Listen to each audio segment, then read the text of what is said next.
That is how I would put it. Speaking of sports radio discussion, Rex, here's a fun one that's going to put you on the spot.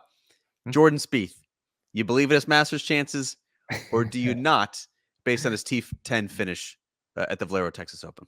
Yeah, I like his chances better than I did at the beginning of last week because it looked like I so watched all of him a sudden play. now it does matter what happens in Texas. Make up your mind. Like I watched does it him matter, play. Does it not?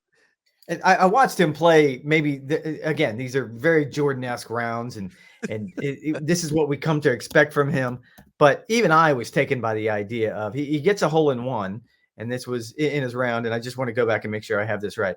So in round one, he starts on the first hole and he goes bogey, par, par, bogey, birdie, birdie, bogey, par, bogey. So it's a very Jordan round. And then he adds two more, a bogey and a birdie to start the second 9. And then he makes a 7, a double bogey at the par 5 14th hole. And then he finishes 1 3 5. Like that, I don't know how, like if you just looked it up online and you're like, show me in visual form what a Jordan Spieth round looks like, you would put that card up because you're like, perfect encapsulation of who he is as a player. Yeah.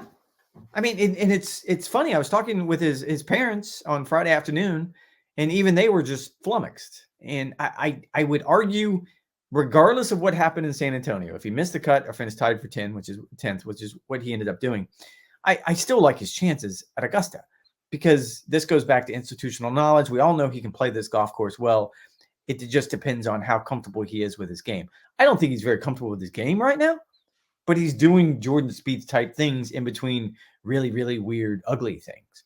And so if he can find a way, like Rory has done, to clean up the really, really ugly things and just do the Jordan Spieth type things, then yeah, you have to like his chances. But I don't like, let's go back to tiers. You're not putting him in that second tier.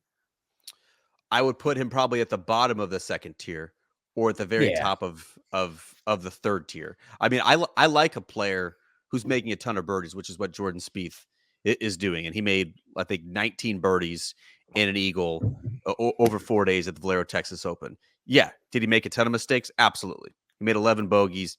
He made 2 doubles. Like it's just way too sloppy and untidy. But when you get to a golf course like Augusta National, that he does know where the misses are, where he can rely on his short game, which has been stellar in 2024. And he can rely on the putter, which he really couldn't over the past couple of years as he was trying to build that back up to 2017 levels.